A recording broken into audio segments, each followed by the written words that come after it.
आयुर्वेदिक औषधाने side effect होतो का? तर उत्तर आहे होतो. बऱ्याच वेळा लोकांच्या मध्ये भ्रम असतोय की आयुर्वेदिक औषधाने साईड इफेक्ट होत नाही. पण मी सांगतोय आयुर्वेदिक औषधाने साईड इफेक्ट होतो. पण कधी होतो त्याला वेगवेगळी कारणं आहेत. पहिलं आहे चुकीचं निदान, म्हणजे आजार वेगळा असेल आणि वेगळं औषध दिलं गेलं तरीही साईड इफेक्ट जाणवतो. दुसरा आहे ओव्हरडोस, म्हणजे गरजेपेक्षा जास्त जर औषध घेतलं गेलं तरी सुद्धा त्याचे साईड इफेक्ट होतात.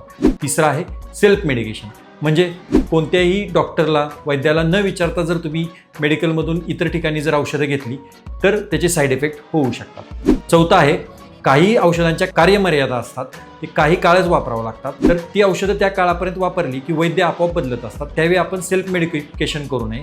त्याचबरोबर जे रस्त्यावर फिरणारे वैद्य आहेत, जे डॉक्टर्स नाहीत, जे आपल्या घरात संधिवात आमवात ह्याचं म्हणून औषध देत असतात, अशा लोकांकडे घेतलं की त्याचे साईड इफेक्ट होतात, कारण त्या औषधामध्ये बऱ्याच वेळा स्टेरॉइड आणि पेन किलर मिसळलेलं असते. त्याचबरोबर गर्भवती महिलांमध्ये, लहान मुलांमध्ये गरजेपेक्षा जर जास्त औषध गेलं तरीसुद्धा तुम्हाला साईड इफेक्ट त्याचे जाणवू शकतात.